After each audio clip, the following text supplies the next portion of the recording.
सभी दोस्तों को गुड आफ्टरनून। मैं आपका दोस्त रॉक रूप्स आपके चैनल योर सक्सेस में आपका हार्दिक स्वागत है। दोस्तों आज के जो क्वेश्चन है ईवीएस पेडागोजी एंड मिक्स पर आधारित है और ये क्वेश्चन जो है आपका यूपी टेट हो, सी टेट हो, है ना, ऑल टेट एग्ज़ाम के लिए बहुत इंपॉर्टेंट होने वाला है। देखिए दोस्तों, डेली आपका लाइव टेस्ट होता है और लाइव टेस्ट देने का मतलब ये है कि आप अपने डाउट क्लियर कर रहे हैं, आप अपना प्रैक्टिस कर रहे हैं, आप वो क्वेश्चन सीख रहे हैं जो नया आ रहा है, जो आपको पता नहीं होता है। तो यही चीज़ जो है आप जिसकी तैयारी कर रहे हैं एग्ज़ाम के लिए, ठीक है, उसके लिए कितना बेनिफिट होने वाला ये चीज़ समझ सकते हैं। तो शुरुआत से लेकर आखिरी तक बने रहिए मेरे साथ। जिन्होंने चैनल को सब्सक्राइब नहीं किया है वो चैनल को सब्सक्राइब भी कर सकते हैं, क्योंकि आने वाली वीडियो की नोटिफिकेशन सही टाइम पर मिलती रहे। तो ज़्यादा टाइम नहीं लेते हैं, आते हैं पहले क्वेश्चन पर। रैपिड फायर चलेगा दोस्तों। पहला क्वेश्चन आपके सामने ये रहा, निम्नलिखित कथनों को पढ़कर जीवों के प्रकार की पहचान करें। पहला नंबर है, यह जीव अपने साथियों और अन्य चीज़ों को उनकी गंध के माध्यम से पहचानते हैं। दूसरा नंबर है, वे आमतौर पर समूह में रहते हैं। बताइए वो क्या होते हैं। ऑप्शन ए है उभयचर, ऑप्शन बी है सरीसृप, ऑप्शन सी है जीवाणु, ऑप्शन डी है कीड़े। बताइए इसका राइट आंसर क्या होगा।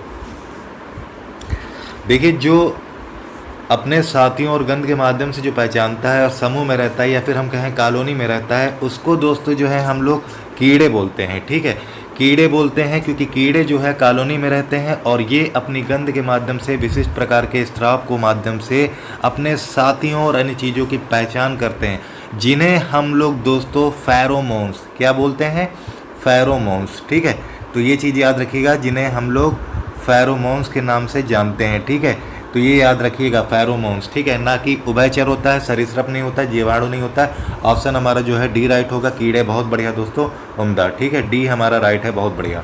आगे आते हैं क्वेश्चन नंबर सेकंड पर। क्वेश्चन नंबर सेकंड आपके सामने ये रहा, खमीर, फफूंदी और मशरूम किस जीवों के वर्ग के उदाहरण हैं। ऑप्शन ए है मोनेरा, ऑप्शन बी है प्रजीव, ऑप्शन सी है कवक, ऑप्शन डी है प्लांटी। बताइए इसका राइट आंसर क्या होगा। देखिए दोस्तों, अगर मैं मोनेरा की बात करूं तो उदाहरण बात करूं तो नीले हरे शैवाल इसमें आते हैं। ठीक है, मोनेरा में क्या आते हैं, नीले हरे शैवाल। ठीक है, नीले हरे शैवाल।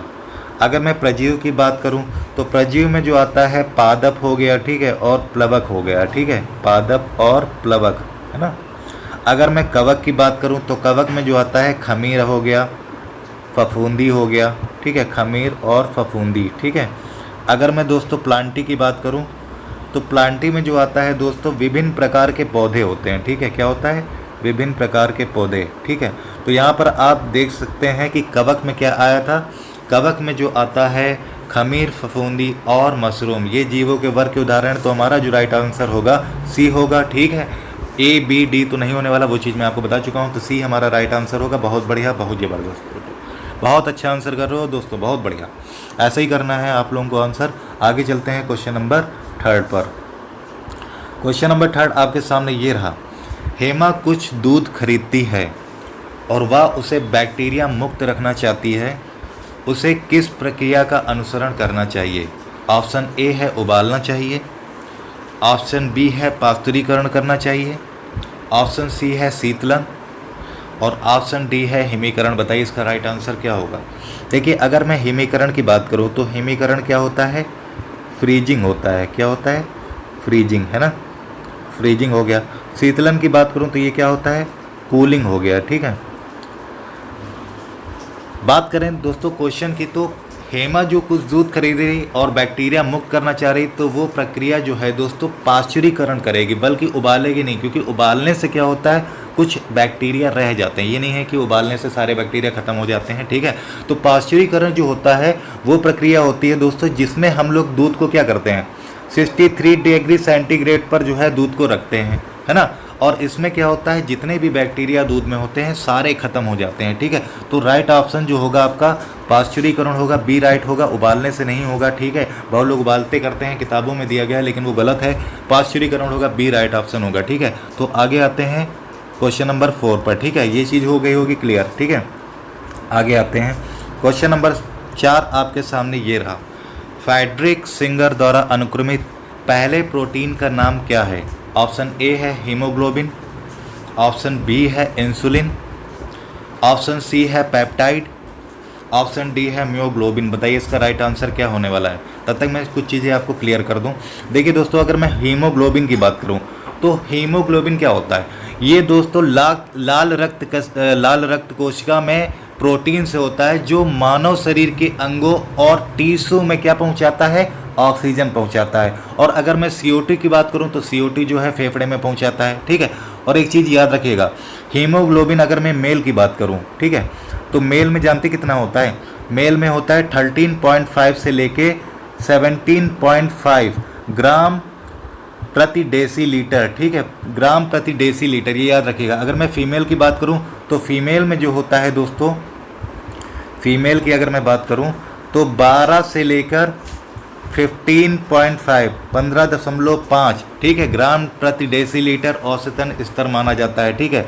अगर मैं इंसुलिन की बात करूं तो इंसुलिन क्या होता है भाई? इंसुलिन जो है वो प्रोटीन होता है जिसमें 51 एमिनो एसिड जो है प्रेजेंट होते हैं, ठीक है, 51, ठीक है, एमिनो एसिड प्रेजेंट होते हैं। इंसुलिन की मैं बात कर रहा हूँ। अगर मैं पेप्टाइड की बात कर रहा हूँ, देखिए सारी चीज़ें मैं क्लियर कर रहा हूँ, समझ लीजिए, ठीक है। अगर मैं पेप्टाइड की बात करूँ तो पेप्टाइड जो होता है दोस्तों, अमीनो अम्ल की छोटी श्रृंखला को हम लोग पेप्टाइड बोलते हैं, ठीक है। और ये पेप्टाइड क्या करते हैं? ये पेप्टाइड मिलकर जो है प्रोटीन का गठन करते हैं, ठीक है। अगर मैं म्योग्लोबिन की बात करूँ तो म्योग्लोबिन जो होता है ये लाल रक्त कोशिका में स्तनधारी में पाया जाता है। अगर मैं मनुष्य की बात करूं तो मनुष्य की मांसपेशियों की जो चोट के बाद आपने देखा होगा जो रक्त बहता है उसमें पाया जाता है, ठीक है। और ये जो है स्तनधारी में पाया जाता है, बल्कि इसका ही मैं बता दूं, इसका हीमोग्लोबिन से कोई मतलब नहीं होता है, ठीक है। तो ऑप्शन हमारा जो राइट होगा इंसुलिन होगा, ठीक है। क्या राइट होगा? इंसुलिन, बी हमारा राइट है, क्योंकि इसमें एमिनो अम्ल 51 टाइप्स के पाए जाते हैं, ठीक है। तो राइट ऑप्शन हमारा बी होगा। बहुत बढ़िया, बहुत ज़बरदस्त। देखिए कुछ चीज़ें होती हैं, मैं क्लियर करना चाहता हूं कि जो है आपको पता भी होना चाहिए, ठीक है। तो इसलिए थोड़ा सा समय लग जाता है। बाकी आते हैं क्वेश्चन नंबर 5 पर, ठीक है। जो क्लियर करने वाली चीज़ें होगी वो मैं क्लियर कर दूंगा आपको। देखिए क्वेश्चन नंबर 5 आपके सामने ये रहा, भूसे चाफ से अनाज को अलग करने की प्रक्रिया को किस रूप में जाना जाता है? ऑप्शन ए है सूक्ष्मता से चुनना, ऑप्शन बी है थ्रेसिंग, ऑप्शन सी है छानना, ऑप्शन डी है फटकना। बताइए इसका राइट आंसर क्या होगा? क्वेश्चन नंबर 5 का राइट आंसर क्या होने वाला है? बताइए दोस्तों। देखिए आपने देखा होगा जो भूसा होता है, अगर मैं कहूँ कि अनाज से जो भूसा अलग करा जाता है, जैसे गेहूं की जब बाली डाली जाती है और जो गेहूं अलग निकलता है और भूसा अलग निकलता है, तो उसको हम लोग बोलते हैं थ्रेसिंग करना, ठीक है। सूक्ष्मता से चुनना मतलब आप हाथ से निकाल लें, एक एक चीज़ हाथ से निकाल लें, तो ऐसा तो होता नहीं है, ये भी नहीं होगा। ए छानना, हम कोई छानने वाला तो काम कर नहीं रहे हैं, ठीक है। और बाकी रही फटकना, देखिए आपने देखा होगा कि कुछ चीज़ें होती, जैसे मान लो थ्रेसिंग करने के बाद जो है कुछ गेहूं में कुछ मतलब जैसे भूसे उसे थोड़ी बहुत गंदगी रह जाती है, तो क्या करते हैं आपने देखा होगा सूप से फटकते हैं, है ना। सूप जो होता है आप लोग गांव में बोलते हैं, तो उसको फटकना बोलते हैं, ठीक है। तो उससे क्या होता है, जो चीज़ें होती हैं बाहर निकल जाती हैं और गेहूं को अलग कर लिया जाता है, ठीक है। ये थ्रेसिंग करने की बात होती है। तो ऑप्शन जो हमारा राइट होगा दोस्तों वो होगा डी, ठीक है, फटकना होगा। राइट ऑप्शन हमारा जो होगा फटकना होगा, ठीक है, फटकना, ठीक है। आगे आते हैं क्वेश्चन नंबर 6 पर। क्वेश्चन नंबर 6 आपके सामने ये रहा, निम्नलिखित में से कौन सा भोजन का कार्य है? ऑप्शन ए है या बीमारी से बचाता है, ऑप्शन बी है भोजन हमें कार्य करने और खेलने के लिए ऊर्जा प्रदान करता है, ऑप्शन सी है या बीमारी से तेज़ी से स्वस्थ होने में सहायता करता है, ऑप्शन डी है उपरोक्त सभी। बताइए इसका राइट आंसर क्या होगा दोस्तों? भोजन का कार्य क्या होता है? देखिए लाइक और जो है शेयर में कमी ना रखा करिए। अगर कोई कमी हो तो बताइए, कमेंट बॉक्स में बताइए, हमसे बताइए, ठीक है। लेकिन लाइक शेयर में कमी ना रखिए, क्योंकि आपको लगता है कि सारी चीज़ें मैं क्लियर कर रहा हूँ, आपके लिए कुछ अच्छा लेके आता हूँ, तो इतना तो मेरे लिए कर सकते हैं, है ना। तो ये सारी चीज़ें जो है कमी नहीं रखिए। देखिए अगर मैं बात करूँ दोस्तों भोजन का कार्य, देखिए भोजन क्या करता है, ये तो हमारी बीमारी से बचाता है, क्योंकि इसमें पौष्टिक तत्व होते हैं, ठीक है। और ये खेलने के लिए, कार्य करने के लिए हमें ऊर्जा भी प्रदान करता है, ठीक है।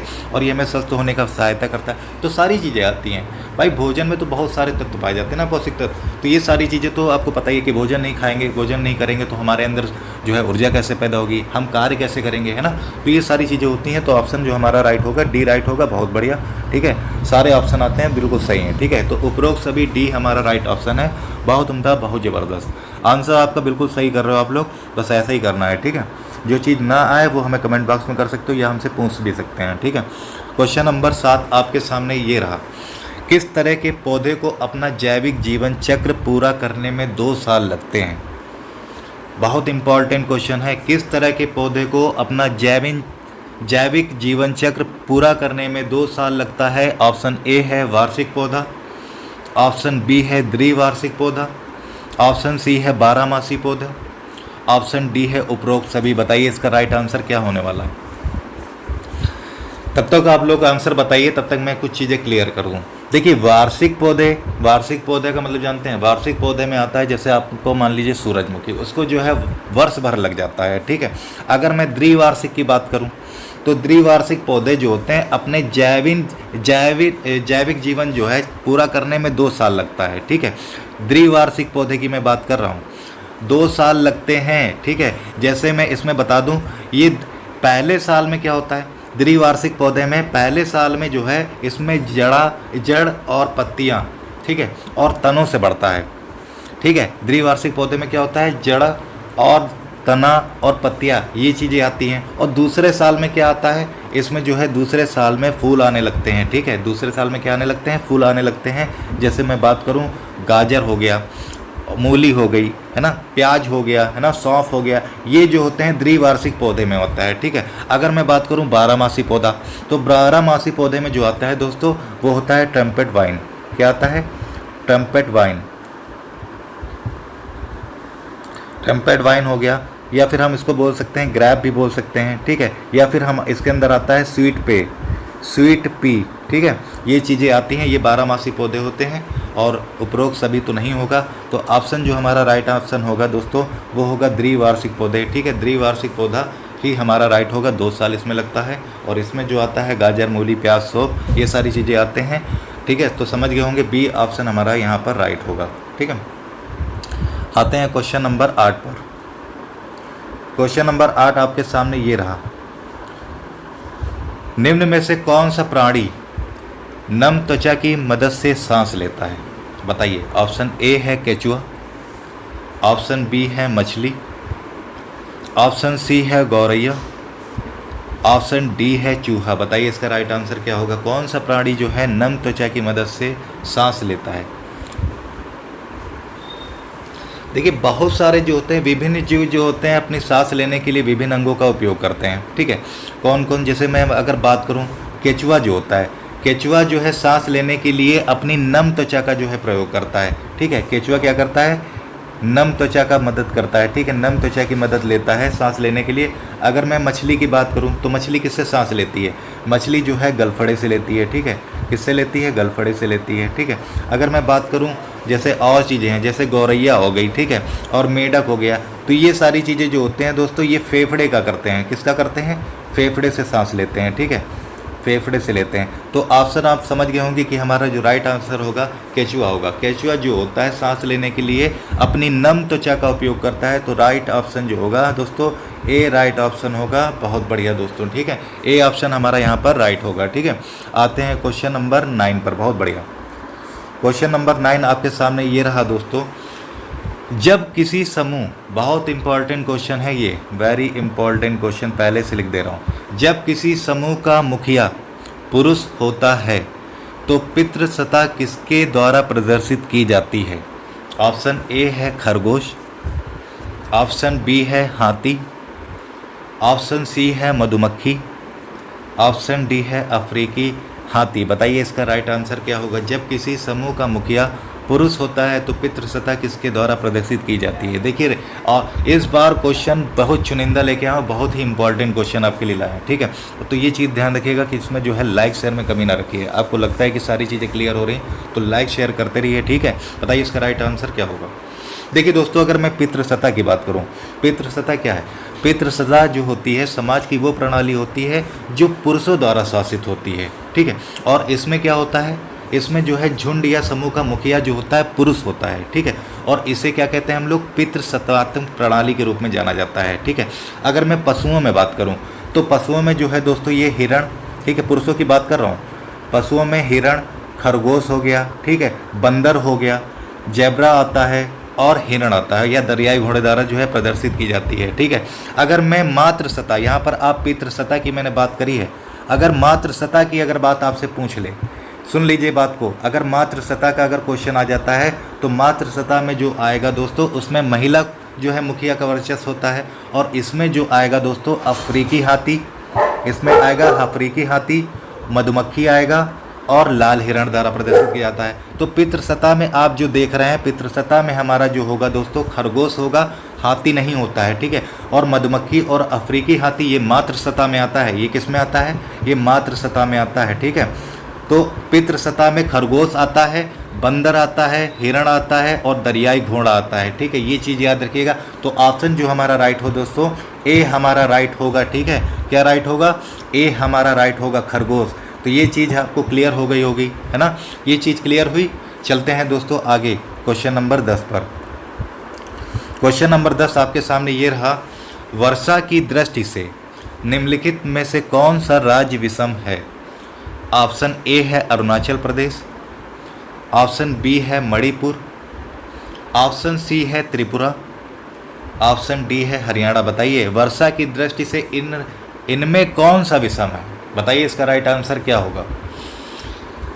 देखिए इनमें से कई दोस्त हैं जो आंसर आप लोग दे रहे हैं लेकिन आपने सब्सक्राइब नहीं किया। ठीक है, सब्सक्राइब आप लोग कर लें, क्योंकि इसलिए जो आती है, देखिए लाइव टेस्ट डेली आपके लिए होता है, तो सब्सक्राइब इसलिए कराया जाता है जिसमें आपके पास नोटिफिकेशन मिल जाए। देखिए एक एक क्वेश्चन इंपॉर्टेंट है, एक एक क्वेश्चन आप समझ रहे हैं, एक क्वेश्चन भी हमें नहीं छोड़ना है, सारी चीज़ें लेके रखना है। जितने क्वेश्चन जोड़ रहे हैं मैं सारे आपके लिए कर रहा हूँ। ठीक है, ये चीज़ समझ लीजिए आप। देखिए अगर मैं बात करूँ दोस्तों, अरुणाचल प्रदेश हो गया, मणिपुर हो गया और त्रिपुरा हो गया। अरुणाचल प्रदेश, मणिपुर और त्रिपुरा, ये राज्य जो है यहाँ पर सबसे ज़्यादा अधिक मात्रा में वर्षा होती है। लेकिन मैं बात करूँ दोस्तों हरियाणा, हरियाणा जो है ऐसा राज्य होता है जहाँ पर पर्याप्त मात्रा में वर्षा नहीं होती है। मतलब ऑप्शन जो हमारा राइट होगा यहाँ पर विषम है दोस्तों, वो है हमारा हरियाणा। डी ऑप्शन हमारा यहाँ पर राइट होगा। बहुत बढ़िया, ठीक है, डी ऑप्शन हमारा राइट होगा। ये चीज़ आपको क्लियर हो गई होगी। आते हैं क्वेश्चन नंबर 11 पर। क्वेश्चन नंबर 11 आपके सामने ये रहा दोस्तों, जैव विविधता किससे प्रभावित होती है? ऑप्शन ए है मूल्यांकन से, ऑप्शन बी है जीवन शैली, ऑप्शन सी है तापमान, ऑप्शन डी है उपरोक्त सभी। बताइए इसका राइट ऑप्शन क्या होगा?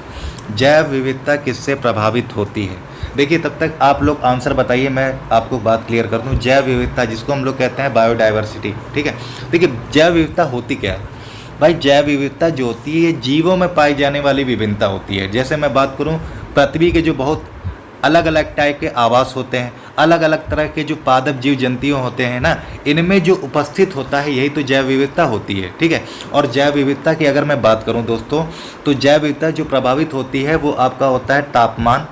ठीक है, सुनिएगा, तापमान से प्रभावित होती है। इसमें आएगा मृदा, ठीक है, भूमि, ये सब है ना, और ऊंचाई, पानी, ये सब आते हैं, इनसे प्रभावित होता है। बल्कि हमारा यहाँ पर मूल्यांकन जीवन शैली ये सब नहीं होगा। ठीक है, सीधा ऑप्शन जो हमारा राइट होगा दोस्तों तापमान। जो जैव विविधता प्रभावित होती है वो तापमान, मृदा, भूमि, ऊंचाई और पानी। ठीक है, ये चीज़ याद रखिएगा, इनसे प्रभावित होती है। जो ऑप्शन हमारा राइट होगा दोस्तों सी हमारा राइट होगा यहाँ पर तापमान। ठीक है, ये चीज़ आपको हो गई क्लियर। आगे आते हैं क्वेश्चन नंबर 12 पर।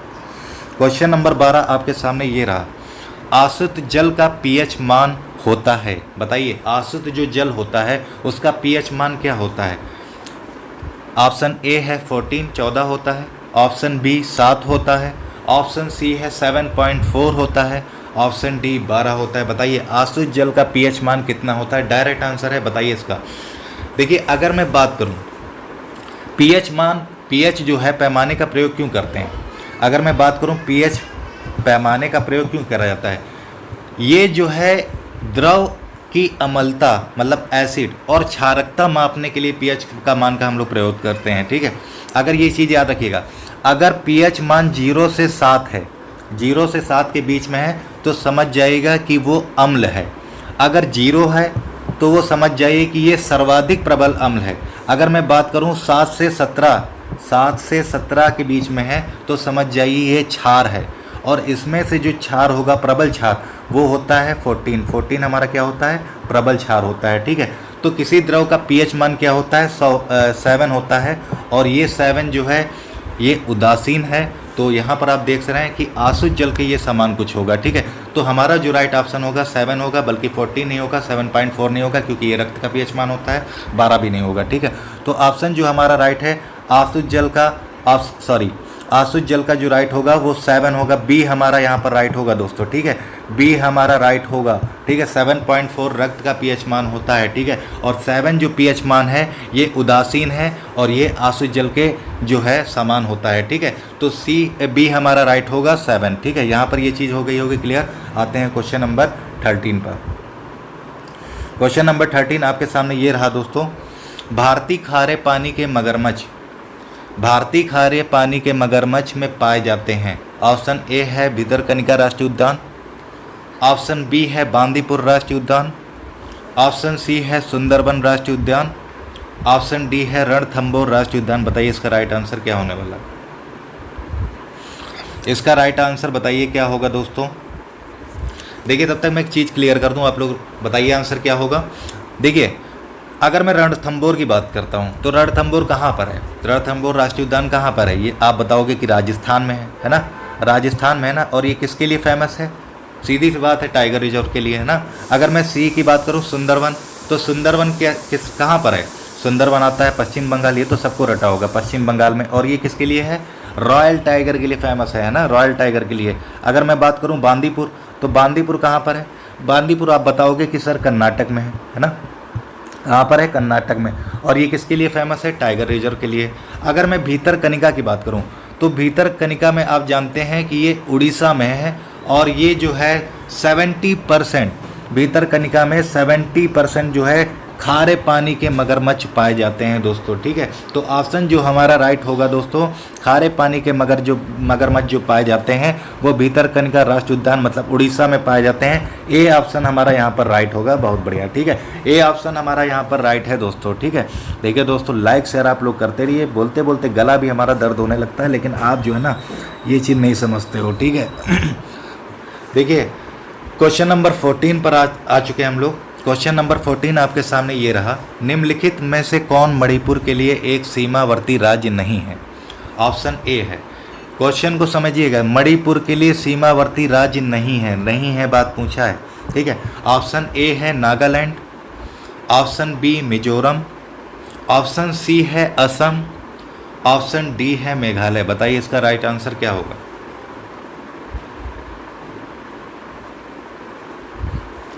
देखिए दोस्तों अगर मैं बात करूं मणिपुर जो आता है देश के जो है उत्तरी पूर्वी में भाग में स्थित है, यहाँ पर उत्तरी पूर्वी भाग में, ठीक है, उत्तरी पूर्वी भाग में स्थित है, ठीक है। और इस राज्य की राजधानी क्या है, मणिपुर की इम्फाल है ना, क्या है, इम्फाल, ये चीज़, ठीक है। अगर मैं बात करूं कि नागालैंड से जो है मणिपुर उत्तर में है, और असम की बात करूं आप तो असम से जो है पश्चिम में है, और मिजोरम की अगर मैं बात करूं तो ये जो है दक्षिण पश्चिम से घिरा हुआ है, ठीक है। तो हमारा जो है मणिपुर के लिए सीमावर्ती जो राज्य नहीं है दोस्तों वो है हमारा मेघालय, ठीक है। तो इसका राइट आंसर जो होगा दोस्तों मेघालय, डी हमारा राइट आंसर होगा। निम्नलिखित में से कौन मणिपुर के लिए सीमावर्ती राज्य नहीं है, तो ऑप्शन हमारा जो है राइट डी होगा, मेघालय, ठीक है। तो ये चीज़ आपको हो गई होगी क्लियर। आगे आते हैं क्वेश्चन नंबर 15 पर। क्वेश्चन नंबर 15 आपके सामने ये रहा दोस्तों। निम्न में से कौन सा दुनिया में सबसे ऊंचा राजमार्ग है।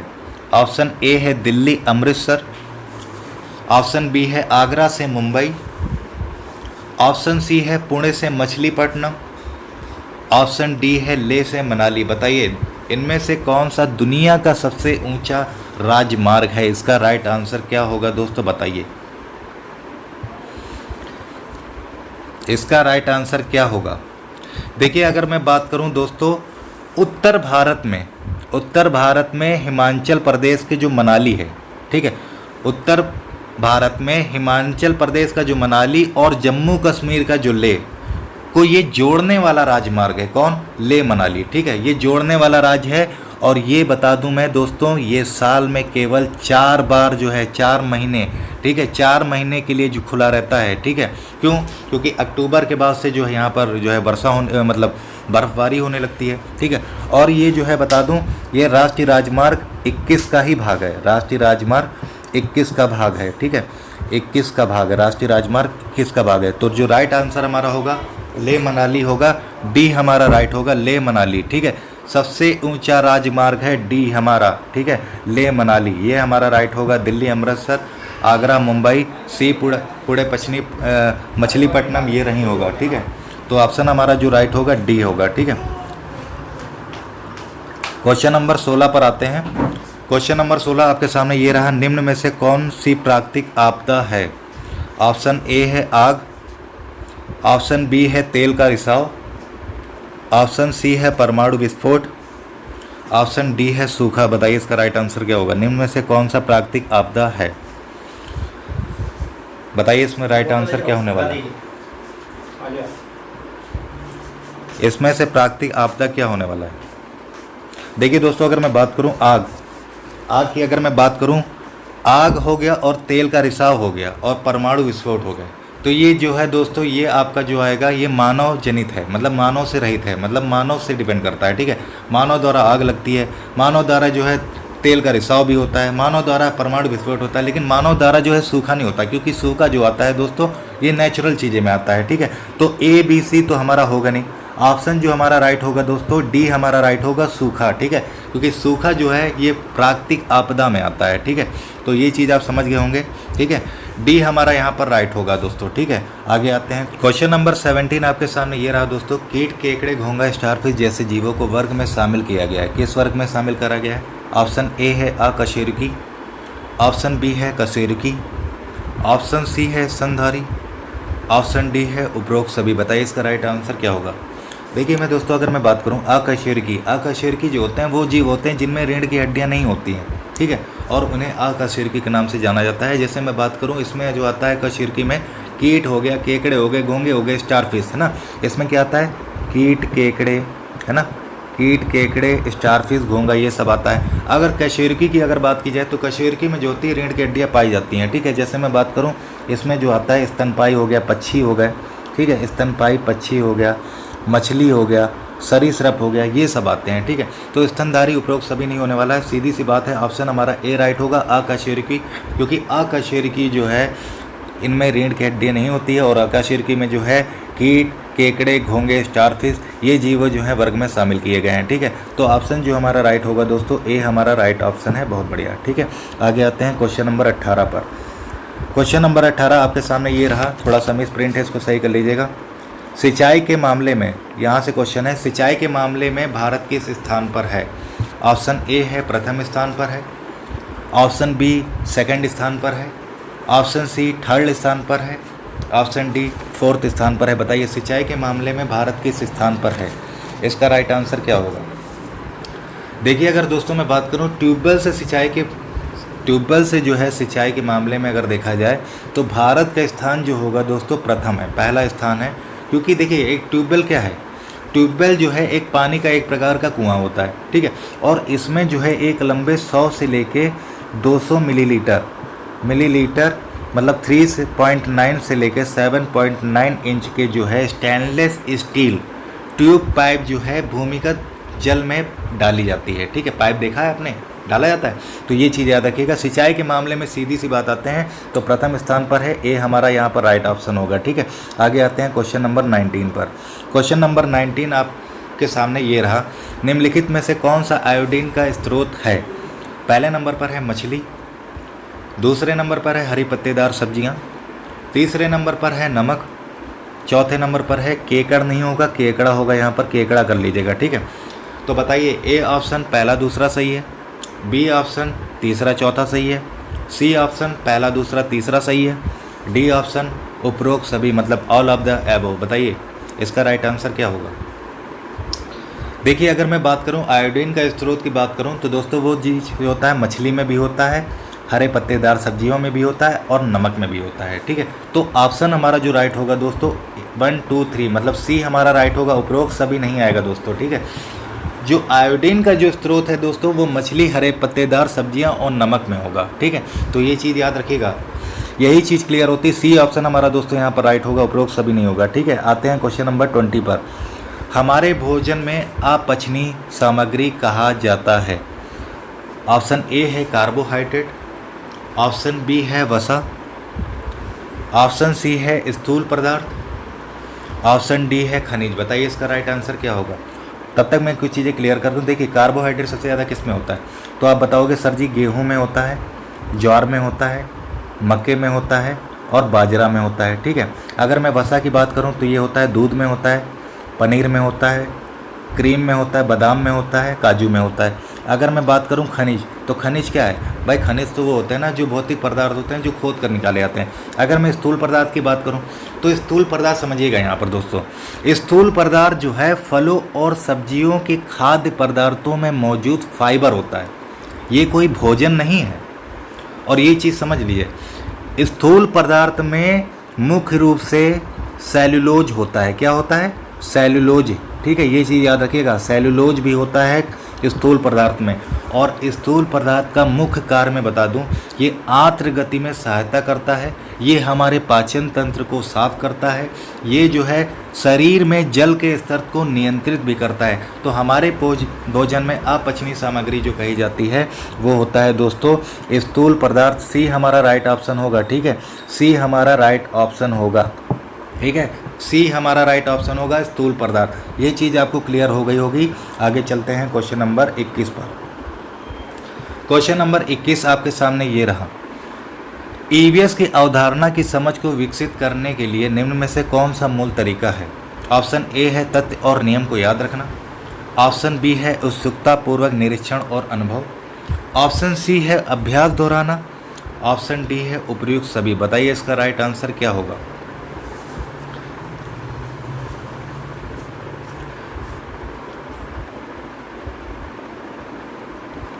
देखिए अगर मैं बात करूं दोस्तों अवलोकन और अनुभव, अवलोकन और अनुभव जो हो गया ये ईवीएस शिक्षण के संज्ञानात्मक प्रभावी मनोविज्ञान उद्देश्य को प्राप्त करने में मदद करता है। अगर मैं बात करूं तत्व को नियम को याद रखना, अभ्यास दोहराने से विकसित समझ विकसित नहीं होती है। ठीक है, तत्व को नियम को याद रखने से, अभ्यास को दोहराने से समझ विकसित नहीं हो सकती। सीधी सी बात होगी ऑप्शन बी हमारा उत्सुकता पूर्वक निरीक्षण, जब तक कि निरीक्षण नहीं करेंगे अनुभव नहीं होगा। ये सारी चीज़ें भाई देखिए हमारी समझ कब विकसित होती है, जब हम किसी चीज़ का निरीक्षण करते हैं या फिर हमारा जो अनुभव होता है वो बताता है। ठीक है, तो ये चीज़ हमारे अंदर जो है समझ को विकसित करता है। ठीक है, और ईवीएस की अवधारणा में ये भी चीज़। ठीक है, तो ऑप्शन जो हमारा राइट होगा दोस्तों बी हमारा राइट होगा।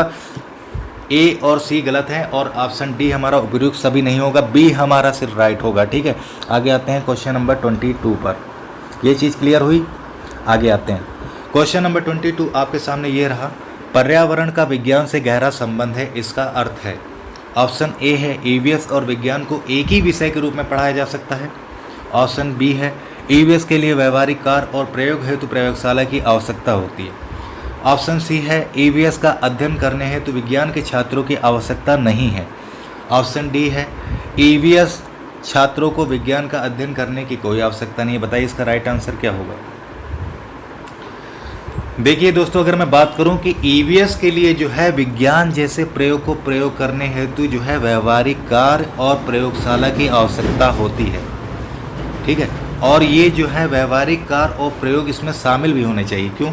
क्योंकि व्यवहारिक कार्य जो शामिल होते हैं तो इससे जो है हमारा बेहतर समझ ये किया जाना आवश्यक होता है। तो सीधी सी बात है कि ईवीएस अगर विज्ञान को एक ही विषय में पढ़ाया जा सकता है, नहीं पढ़ाया जा सकता है। ठीक है, एक ही विषय में नहीं इंक्लूड नहीं कर सकते हैं। ठीक है, मानते हैं कि ईवीएस के लिए व्यवहारिक कार्य और प्रयोग के लिए प्रयोगशाला की आवश्यकता होती है। बी हमारा ऑप्शन राइट होगा। सी की अगर मैं बात करूं कि ईवीएस का अध्ययन करने है तो विज्ञान के छात्रों की आवश्यकता नहीं है, नहीं है, नहीं है, ये तो निगेटिव ऐसे ही यहाँ पर कट जाएंगे। ठीक है, तो ईवीएस के लिए व्यवहारिक कार्य और प्रयोग हेतु प्रयोगशाला की आवश्यकता होती है। ठीक है, तो बी हमारा यहाँ पर राइट होगा।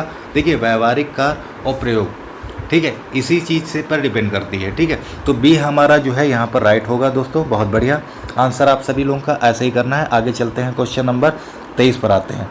क्वेश्चन नंबर 23 आपके सामने ये रहा। मूल्यांकन किस लिए किया जाता है। ऑप्शन ए है शिक्षार्थी को विकास पर प्रतिक्रिया प्रदान करता है। ऑप्शन बी है शिक्षार्थियों को ग्रेड प्रदान करता है। ऑप्शन सी है शिक्षण रणनीति का आकलन करता है। ऑप्शन डी है ए और बी दोनों। बताइए इसका राइट आंसर क्या होगा। मूल्यांकन किस लिए किया जाता है। देखिए शिक्षण रणनीति का आकलन नहीं कराना हमारा। मूल्यांकन किस लिए किया जाता है। शिक्षण रणनीति का आकलन नहीं कराना है। तो बताइए ऑप्शन ए बी या डी में क्या राइट होगा। देखिए मूल्यांकन क्या है। मूल्यांकन जो है शिक्षार्थी की जो है वर्ष भर के जो प्रदर्शन के आधार पर प्रतिक्रिया प्रदान करती है। उन्हें रैंकिंग ग्रेड प्रदान करा जाता है, ठीक है। उन्हें श्रेणीबद्ध मतलब उनको क्रम से लगाया जाता है। तो सीधी सी बात है शिक्षार्थी को विकास का प्रतिक्रिया प्रदान करना और ग्रेड प्रदान करता है, ठीक है। तो ए भी राइट है हमारा, बी भी राइट है। तो इससे मतलब पता चल रहा है कि ऑप्शन जो हमारा राइट होगा दोस्तों डी राइट होगा। ए और बी दोनों, ठीक है। डी हमारा यहाँ पर राइट होगा। बहुत बढ़िया दोस्तों, ठीक है। ग्रेड प्रदान भी करता है, प्रतिक्रिया भी प्रदान करता है। मूल्यांकन क्या यही चीज़ तो है, ठीक है। तो डी हमारा राइट होगा दोस्तों। बहुत बढ़िया, ठीक है। आगे आते हैं क्वेश्चन नंबर 24 पर।